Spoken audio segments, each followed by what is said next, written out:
Sanctuaries are supposed to be safe, but sometimes even the holiest walls hide the darkest secrets. 14-year-old Zainab sat quietly in the corner of the church, her eyes glued to the floor.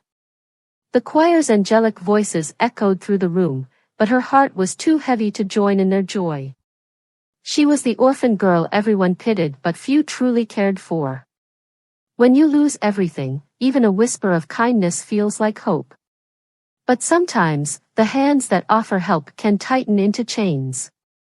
Zainab's first night in the pastor's home was one of conflicting emotions. She sat on the edge of the pristine guest bed, her small suitcase on the floor beside her.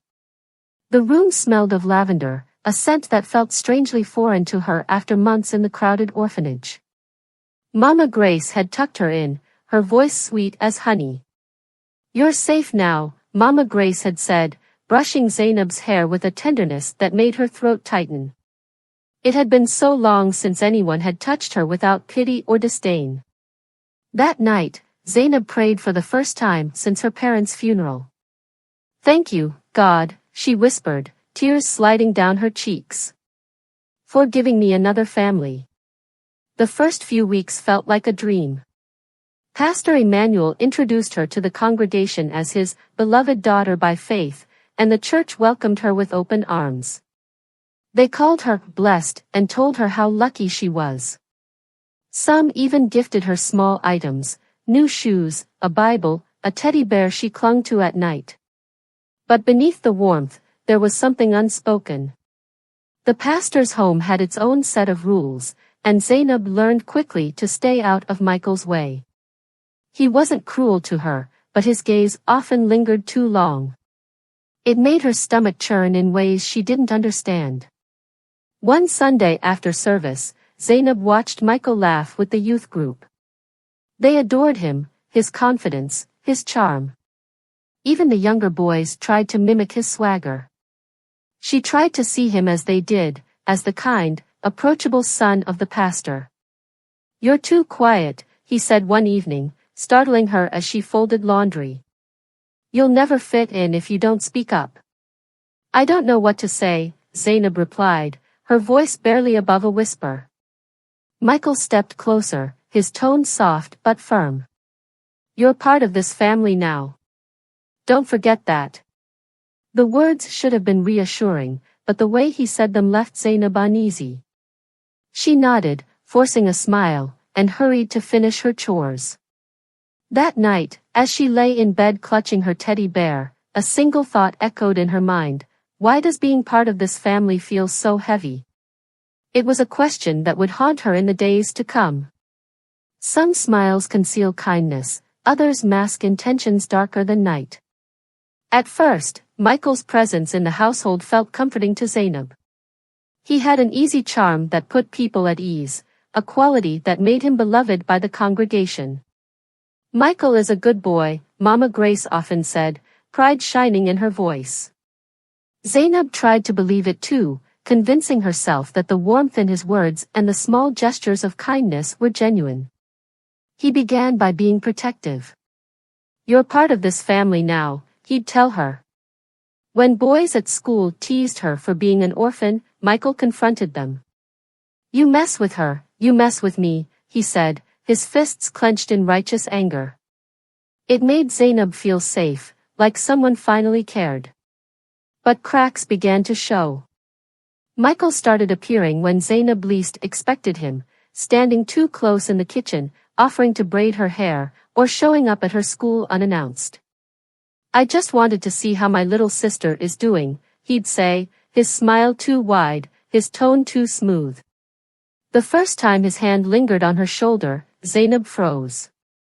It wasn't the touch of a brother, but she brushed it off, telling herself she was overthinking. Yet, the unease grew. Michael's compliments became more personal, more unsettling. "You're really growing into a beautiful young woman," he said one evening, his gaze lingering in a way that made Zainab feel exposed.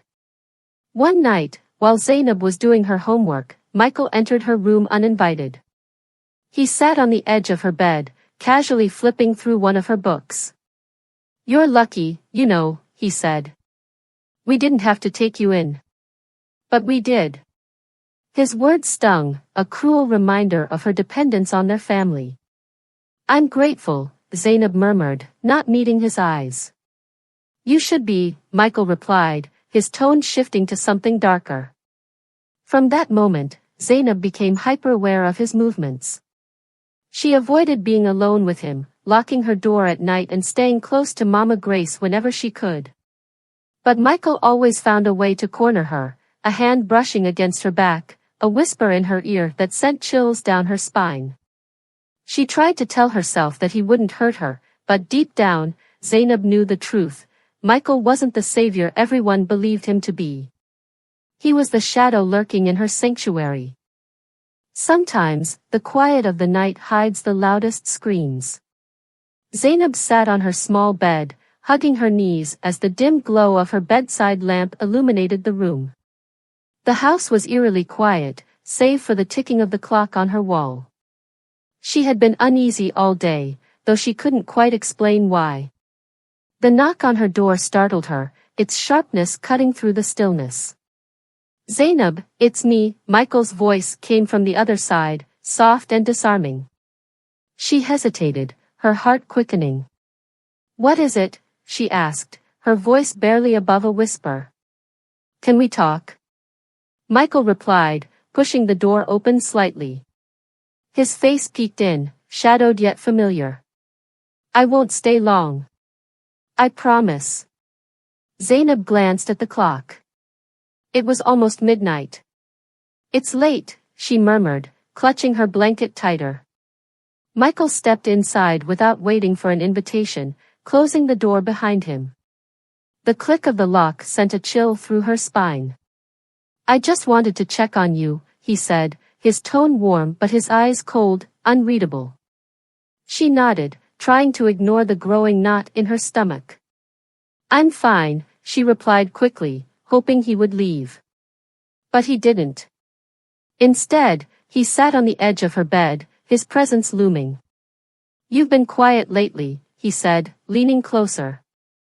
You know you can talk to me, right? I care about you.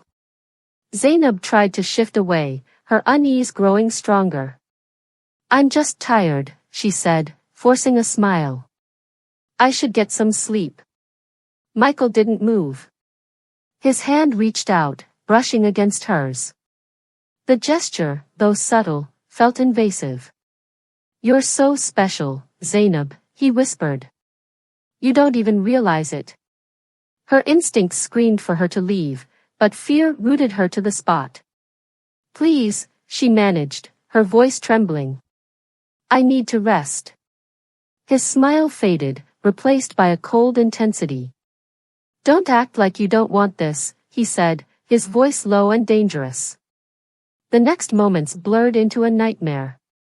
Zainab's protests were muffled by her own fear, her strength no match for his.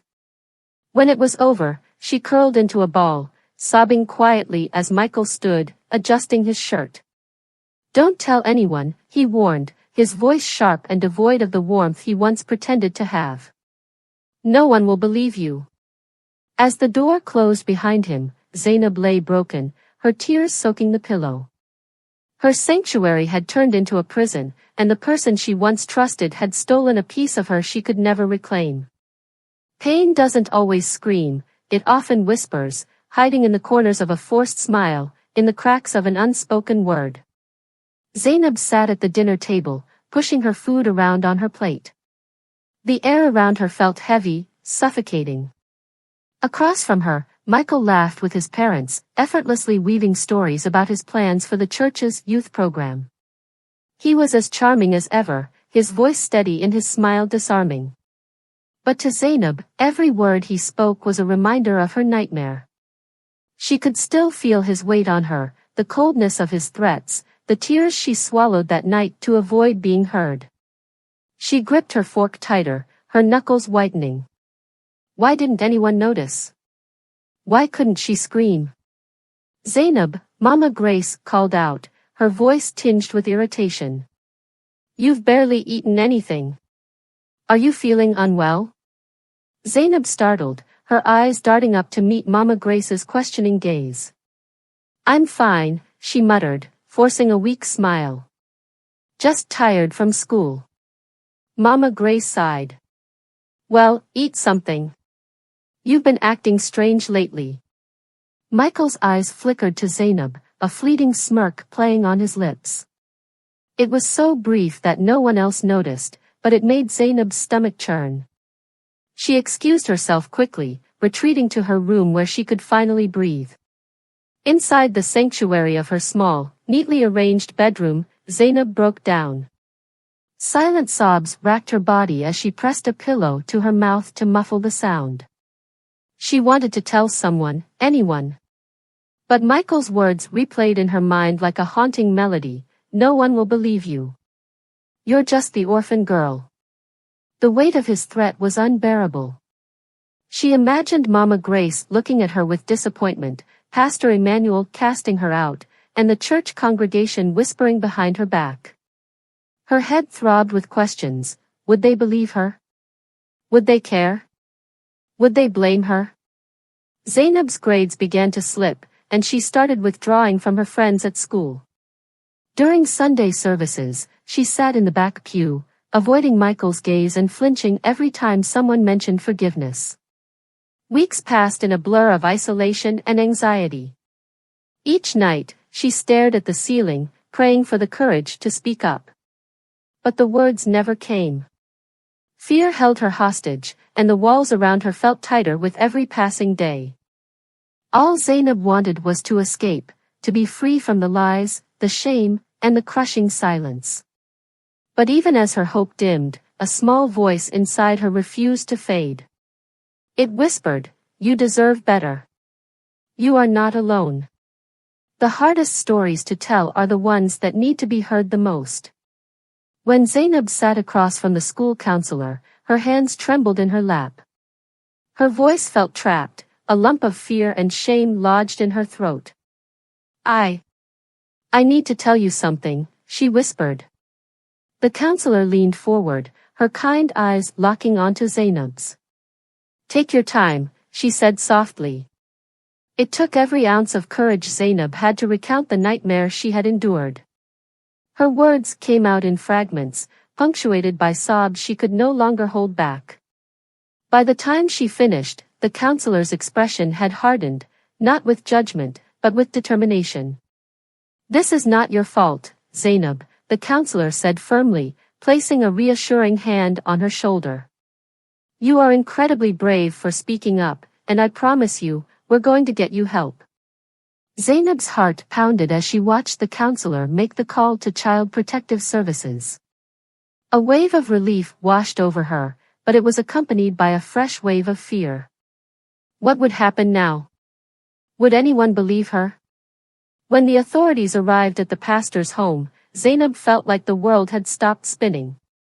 Pastor Emmanuel greeted the officers with a forced smile, his Bible clutched tightly in one hand. "There must be some mistake," he said, his voice laced with false piety. But Zainab's testimony, along with evidence gathered by investigators, painted a damning picture. Michael's mask of innocence cracked under pressure. His confident denial faltered as more victims came forward, their stories eerily similar to Zainab's. "I trusted you," Zainab screamed at Michael during a confrontation arranged by the authorities. Tears streamed down her face as years of pent-up rage and betrayal erupted. "You were supposed to protect me, not destroy me." Michael looked away, his silence more chilling than any words he could have spoken. Pastor Emmanuel tried to rally the church in defense of his family, calling the allegations a test of faith. But the truth had already begun to ripple through the congregation. Parents whispered in horror, their trust in the pastor shattered.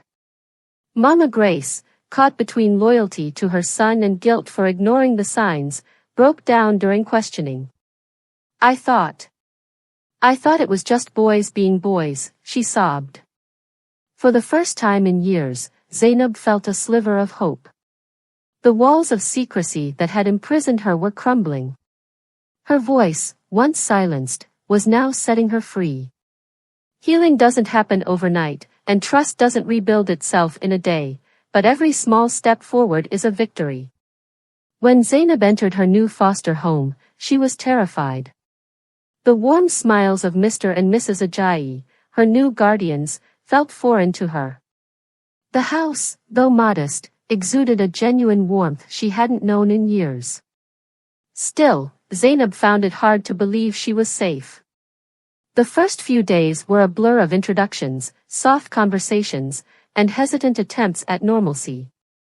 "This is your room," Mrs. Ajayi said gently, opening the door to a cozy space painted in soft lavender. Zainab nodded but said nothing, her mind still replaying the horrors of her past. One night, as she lay awake staring at the ceiling, Mrs. Ajayi knocked softly and stepped inside. "Zainab," she began, sitting on the edge of the bed, "I know you've been through more than any young girl should. But I want you to know that you're not alone here. We're here to support you, no matter what." The kindness in her voice cracked something inside Zainab. Tears she had held back for weeks came rushing out, and Mrs. Ajayi held her tightly, whispering words of comfort. Zainab started therapy a week later. At first, she dreaded every session, reluctant to relive the trauma she was trying so hard to bury. But her therapist, a soft-spoken woman named Aisha, had a way of making her feel seen. "It wasn't your fault," Aisha reminded her during one session. "What happened to you doesn't define your worth." Those words became a lifeline. Slowly, Zainab began to share her story, not just the pain, but the small triumphs that helped her keep going. She talked about the school counselor who had believed her, the friends who had stayed by her side, and the strength it took to speak up. One day, during dinner with the Ajayis, Mr. Ajayi asked, "What's one thing you've always wanted to do but never could?" Zainab hesitated, then whispered, "Paint. I used to love drawing, but I stopped." The next day, the Ajayis surprised her with a set of paints and a canvas. For the first time in years, Zainab picked up a brush. Her strokes were hesitant at first, but as the colors filled the canvas, she felt a spark of hope reignite within her. Months later, Zainab stood in front of her schoolmates, her painting displayed behind her. "This," she said, pointing to a vibrant phoenix rising from flames, "is my story. I was broken, but I'm learning to rise." Her voice was steady, her message clear. Zainab wasn't just surviving, she was healing.